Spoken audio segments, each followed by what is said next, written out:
익산문화관광재단은 지난 2023년 일본인 관광객 유치를 핵심 사업으로 내세우며 일본 관광시장 공략에 나섰습니다.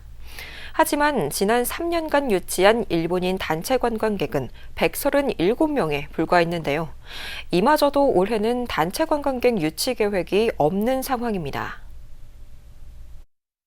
지난 2023년 익산문화관광재단은 일본 관광시장 공략을 핵심 사업 가운데 하나로 내세웠습니다. 먼저 익산의 DNA, 익산의 가장 중요한 것은 백제의 왕도 익산입니다. 그러니까 공주 부에 대해서는 일본 사람들이 어느 정도 압니다. 그런데 일본에 가서 익산에 대해서 물어보면 거의 전혀 모르고 있습니다. 그래서 선택과 집중을 위해서 제한된 예산 범위 내에서 먼저 저희들이 개척하고 공략해야 될 시장이 일본 관광시장이라고 저는 확신을 하고 있습니다.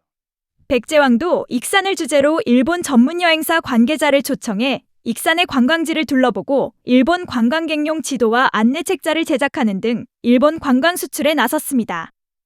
하지만 성과는 초라했습니다. 재단이 제공한 자료에 따르면 지난 2023년부터 3년간 일본인 단체 관광객 모집에 투입된 사업비는 모두 5,470만 원. 그러나 이 기간 재단이 유치한 일본인 관광객은 137명에 그쳤습니다. 연도별로 보면 지난 2023년에는 1천만 원을 들여 64명, 2024년에는 1,970만 원을 투입해 23명을 유치했습니다. 2025년에는 2,500만 원을 들여 50명의 일본인 관광객을 유치했습니다. 하지만 이마저도 올해는 계획이 없는 상황입니다.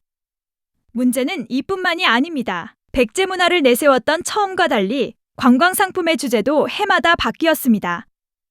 첫 해에는 백제 문화를 중심으로 일본인 관광객을 모집했지만 이듬해에는 서동축제, 지난해에는 근대문화유산과 웰리스 관광 등으로 달라졌습니다.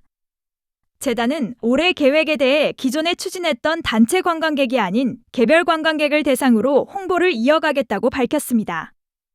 또 지역 소비가 많은 일본 이외의 외국인 관광객으로도 사업의 무게를 옮기고 있다는 설명입니다.